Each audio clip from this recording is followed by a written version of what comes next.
아비누스 박사, 오랜만입니다.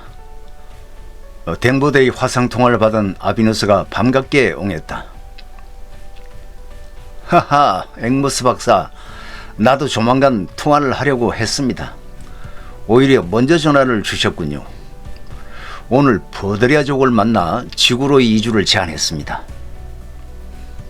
아, 그래요? 도리언 족의 세담 추장은 오래전부터 이 지구로 이주시켜달라고 먼저 제안해 왔었지요.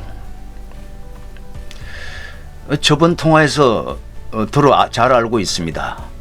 제 판단으로는 두 종족을 한꺼번에 이주시키는 게 생존 환경을 관찰하는데 더 효과적일 것 같습니다. 오, 그렇겠군요. 두 종족은 각기 체질과 습성이 다르니 지구 환경에 어떻게 적응할지 기대가 큽니다.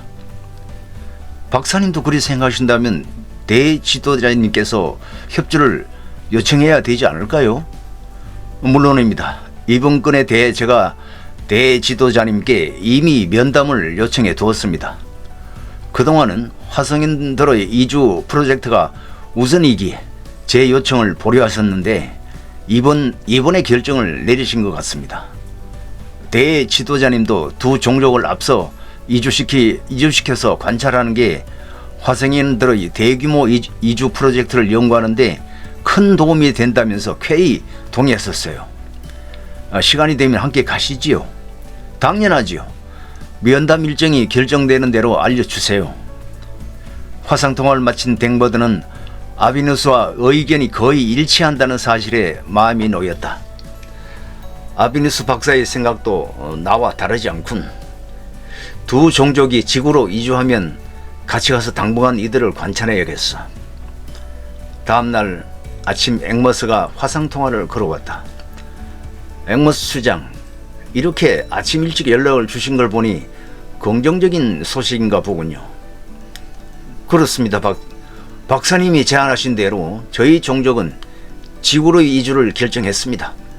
기존의 문명 생활을 포기해야 된다는 조건에 논란이 분분했지만 지구의 생존 환경에는 모두가 마음에 들어하더군요. 저희는 종족의 미래를 위해 불편함을 감수하는 데 모두가 동의했습니다.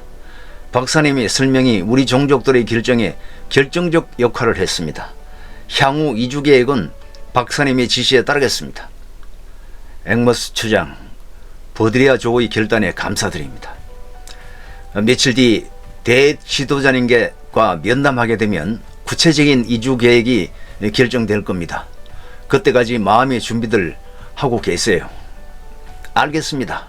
벌써부터 마음이 설레네요. 통화를 마친 댕버드는 두 종족의 지구 생활을 상상해 보았다.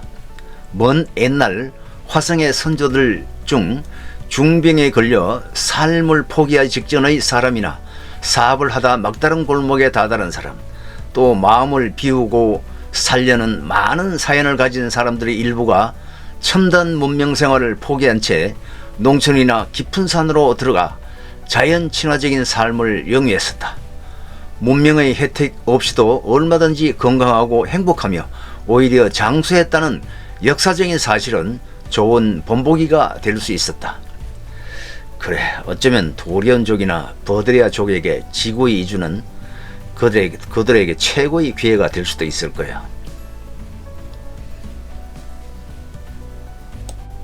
중앙행정센터 회의실에는 대지도자 고돌라를 비롯해 10개 구역의 대표자들이 둘러앉아 있었다.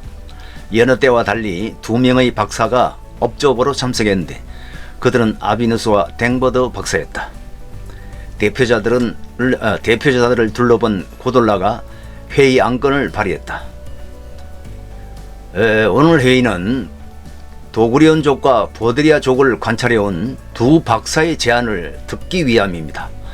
대표들도 잘 아시다시피 두 종족은 우리 화성에서 그나마 지적 생명체로 불릴 수 있는 수준은 됩니다. 현재 그들은 우리 화성인들의 지원을 받아 그럭저럭 종족을 유지하고 있지만 거대 해성의 충돌과 같은 대재앙을 당할 경우 대피 능력이 없어 멸종을 피하기 어렵습니다. 사실 우리가 두 종족의 생존에 대해 신경 써야 할 이유가 크게 없지만 어쨌거나 오랜 세월 함께 화성에서 공존해온 종족이다 보니 전혀 무시하지 못하는 게 사실입니다. 10개 구역의 일부 대표들도 고돌라의 견해에는 어느 정도 동조하는지 고개를 끄덕거렸다. 결론부터 말씀드리자면 이 두 종족들을 미리 지구로 이주시키자는 대안이 오늘의 주제입니다.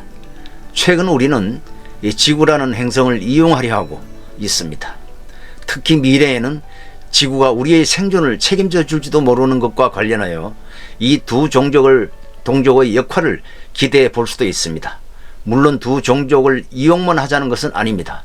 두 종족이 살아남고 우리는 그 결과를 참고하는 것입니다. 이들 두 종족과는 어느 정도 합의를 보았습니다. 다만 지구 이주에 우리가 어느 정도 지원한 게 타당한지 판단이 서지 않아 대표자들께 의견을 묻고자 회의를 열게 됐습니다. 그 전에 두 박사의 발언부터 듣겠습니다. 고돌라가 눈길을 보내자 아비누스가 자리에서 일어섰다. 저와 댕과드 박사는 각기 도고리언족과 버디아족을 연구하면서 친근하게 지내고 있지만 두 종족은 우리 화성인들과는 전혀 뿌리가 달라 화합이 불가능했습니다. 지금은 두 종족에게 인도적 차원에서 지원을 하고 있지만 그것이 영원할 수도 없으며 결국 비정한 결과를 보게 되리라 생각합니다.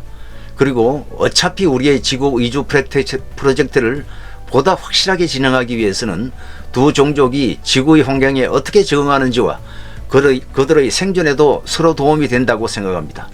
그래서 두 종족을 지구로 먼저 이주시키는 것이 합리적이라는데 댕버드 박사와 의견을 같이 했습니다. 미우생 구역의 대표자 슈트겐이 물었다. 두 종족도 동의했나요? 그렇습니다.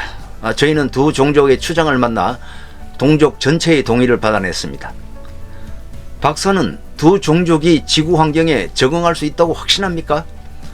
이론상으로는 확신합니다만 이곳 화성에서 격리돼 지내는 것보다 훨씬 자연스럽게 생존할 수 있으리라 판단합니다. 댕버드 박사가 자리에서 일어서며 동조했다. 저 역시 아비누스 박사와 견해가 일치합니다. 그리고 두 종족을 시험 대상만으로 삼는 건 아니지만 저들을 앞서 지구로 이주시키면 화성인들의 대규모 이주에 필요한 환경 적응 자료를 확보하는 데 큰 도움이 된다고 생각합니다. 수천 명에 달하는 종족을 다른 행성으로 이주시키려면 상당한 물자와 노력이 요구된다. 화성인들에게 있어 별반 달갑지 않은 과제이지만 두 종족을 통해 환경 적응 데이터를 확보할 수 있다면 화성인들에게 상당히 유익한 자료가 된다. 대표자들은 두 종족의 이주를 통해 화성인들의 안정적인 이주를 비교 검토할 수 있다는 의견에 긍정적인 표정으로 서로를 쳐다보았다. 우라노스 박사가 호의적인 어조로 말을 받았다. 켈리 혈성이 태양계로 진입하기까지는 아직 충분한 기간이 있습니다.